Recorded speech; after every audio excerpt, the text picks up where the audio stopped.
Hi everyone, I am Gabby Dill. I graduated with a marketing degree in 2021. And hi everyone, my name is Owen Dill. I graduated in 2022 with a degree in finance and data analytics.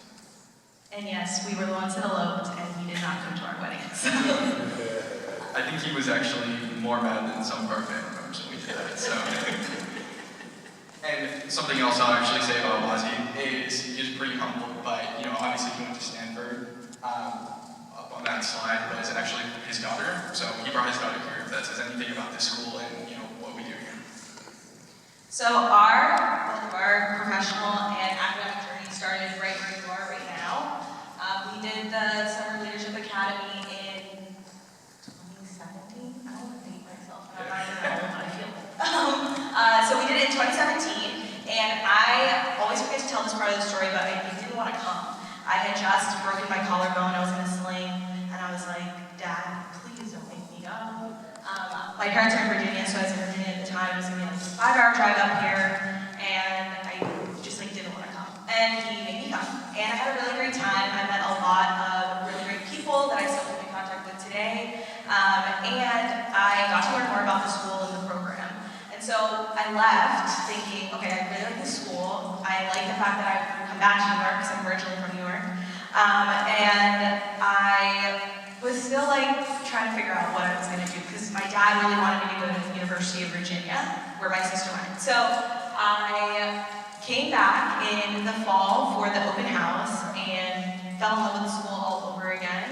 And my dad was really, really scared. And I was like, no, I think I'm gonna commit to this school. This is what I want to do. He's like, okay, please apply to UVA and just keep your options open. You can commit to the school, but just keep your options open. I was like, okay, fine. How the tables have turned because I did not want to come here at first. So anyways, went through senior year and just still felt like Mercy was the right place for me. And then came back once we finally made the decision and was an ambassador for this program where I met Owen. Yes, and my journey is a little different. I grew up in Delaware, and when I was thinking about schools, it was one criteria mainly, and that was that it wasn't in Delaware. And so I was originally planning to go to a big school, football games on Saturdays, things like that. And that was my dream until basically I came here. I did the Summer Leadership Academy, and originally I was trying to do a world tour, like a national tour of my school. Once I came to New York for the first time in my life, I realized it was definitely going to be somewhere here. And what ended up actually making me decide that Mercy was right for me was, I think actually a few months before the actual deadline was to commit, I was up at Seton Hall doing their open house for accepted students, and I decided to just randomly pop into Mercy. My dad had this really big idea. That is one thing to go to a school when they roll out the red carpet and they're showing you everything that they have to offer. Obviously, it's the fancy gyms, it's the crazy dorms, all of that fun stuff. But he said to me, it's one thing to go during that day, but it's another to go in the dark days of February when it's cold. The students, you want to see what the students are really doing at the school. So unbeknownst to anyone at Mercy, I just showed up one day and walking through. This was about a year after I did the Summer Leadership Academy, like you guys, and the dean recognized me, which was crazy because I was here for a week. How big of an impact can you really have while you're here? They remembered me, they gave me a hug, they were so excited that I was coming to the program. And right then and there, I think that just solidified it for me that this is where I wanted to be.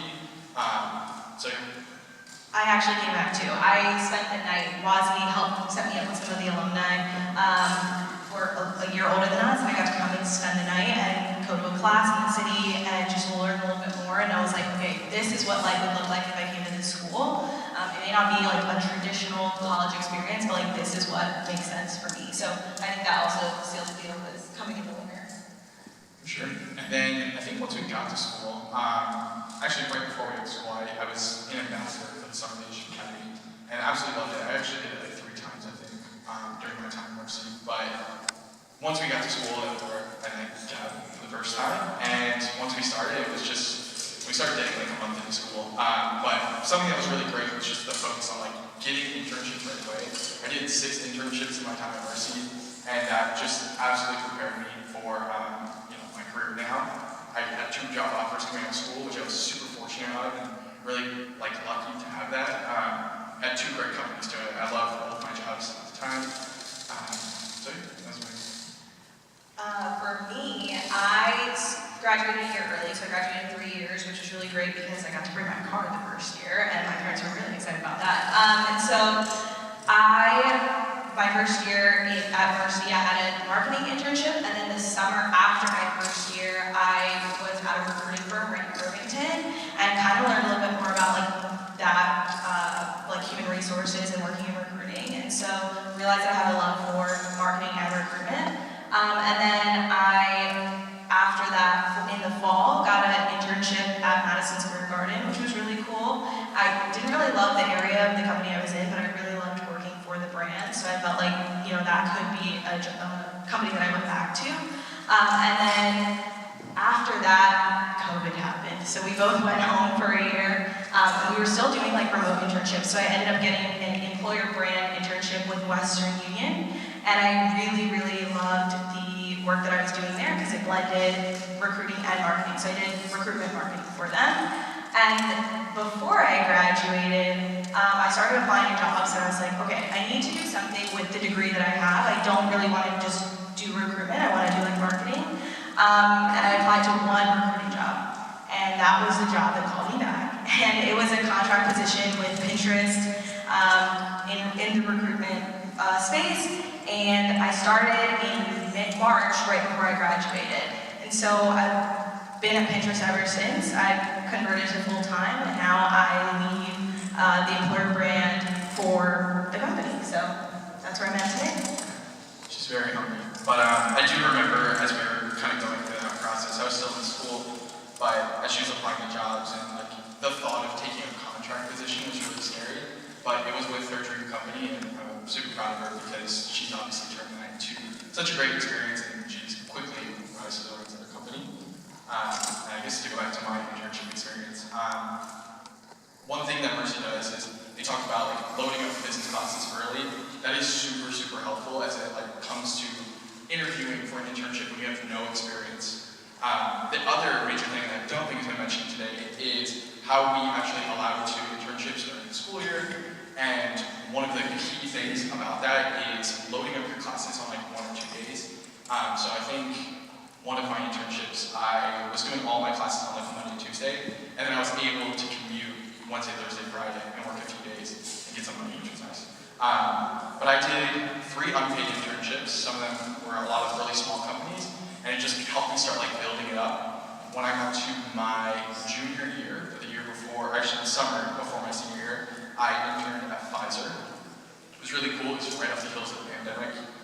So it was a very interesting time to be working there. I was doing finance, real estate, data, which was very interesting. And was hoping to stay on with them. Didn't end up working out. And then I had the right idea, since she worked at Madison Square Garden, got in contact with them and ended up working there for 8 months before I graduated. I got a full-time offer from them. That was the first job I've ever had that I actually legitimately loved what I was doing. So that's when it got really scary when I was referred by an alumni to the trade desk where I currently work. And if you don't know the trade desk, I will say you've probably been touched by our business at some point. Basically, I'll spare you the details, but we place ads for a lot of streaming companies. So if you ever watch Hulu, Netflix coming soon, hopefully Prime coming soon for us. We get a lot of access to that inventory. So we just got access to the Olympics for the first time. We had NBC at our company on yesterday, which is really exciting. And it was a very tough decision for me to decide where I wanted to work. I was able to speak with the alumni and learn more about the job. And something that's really cool is just the fact that they were able to offer me equity in the company, which for an entry-level position is very rare. So that ended up being a tipping point, took the leap of faith, and now I really enjoy my job. I love what I do. I've been there for about 2 years. I think the biggest thing for both of us is you make your experience what you want it to be, and so as much work as you put in, it's what you're going to get out of it. So we get to connect with still a lot of the alumni and use them to, network, and then they help us, we help them as well. I actually talked to an alum who graduated a few years before me just this morning, and so we keep in contact with each other, and we really have that network. Also get to keep in contact with our professors, and so even throughout all the internships that we were doing, if we ever had a question or we felt uncomfortable or we felt like we didn't know what the right decision was, we always went to our professors and they were there to help us and support us. So professors like Wazzy, Camille, and Professor Cooper, they were all there to be a support system for us. So it's not like you're leaving it out in the desert and you're just doing your own thing. Like they're there to definitely help you and support you throughout the whole experience and help guide you in the right direction that would be best for you. Yeah, I think as like my last point, basically like you guys are obviously in a very unique position where you're kind of at a pivotal point in your life and you're trying to figure out what's next. So I just encourage you to just embrace it. Test out all the schools that you can, figure out what's best for you. If it's Mercy, that's great. Feel free to reach out to us. We're happy to answer any more questions. But obviously, you gotta do what you gotta do. And I do think this is a great school for anyone who really is interested in business. I would argue it's one of the best places. As you mentioned, that there's only a few schools where the name of the school and your resume is really doing a lot of the work for you. So one thing for me was just like, what can I do in those 4 years to be a different person, or be the person I want to be coming out of school, ready to take on like the corporate world and really grow my career.